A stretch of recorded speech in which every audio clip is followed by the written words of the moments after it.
Hi, I'm Alexander Trowbridge here with Rocco DiSpirito, celebrity chef and the author of The Pound a Day Diet.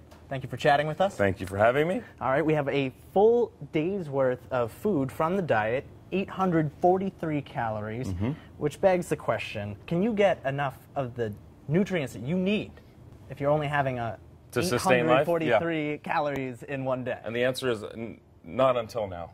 Okay. We're looking at 843 calories and 100 grams of protein, at least 10 to 15 grams of fat, and 30 to 60 grams of carbs. And the rest of the energy is going to come from fat storage. You know what that is, right? On most people. I've stored some before, yes. I don't believe you, by the way. So this basically works on the accepted science called calorie deficit.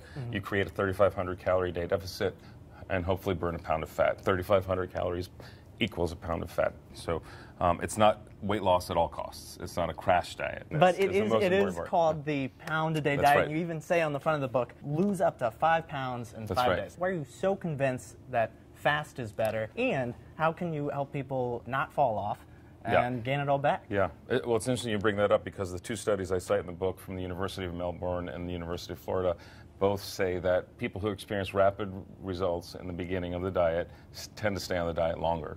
So it just makes sense on the merits, right? When you get rapid results, you're more motivated, right? Okay, but for a lot of grocery shoppers, when it comes to food, healthy oftentimes means expensive. Yeah, I know the myth of healthy being expensive is one that we need to get mythbusters on. Wait, can you eat healthy without busting your budget? You absolutely can. How? Yes. Pound for pound, healthy food, whole food, a head of broccoli, a whole chicken is going to be much less expensive because you're doing the processing. Right. If you buy a package of Hot Pockets and you compare pound to pound, it's entirely mathematical that you'll get a lot more food for your money with whole food than you will with processed food. Now, other than the costs of the food versus food, what about what it costs our society? We would save $3.4 billion in gasoline usage if we weighed the same as we did in 1960 as a nation.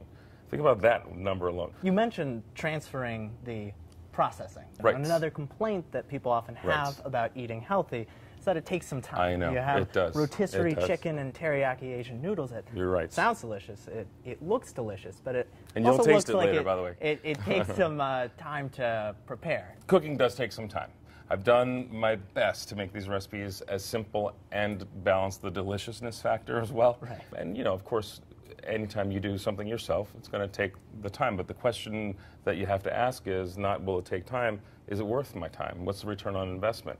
And I think when it comes to healthy, the return on investment is pretty obvious. Delicious foods doesn't have to take a long time to cook, can be inexpensive, and can, in fact, be good for you. Can help you lose weight. That's what the book says. Rocco DiSpirito, thank you for chatting with us. My pleasure.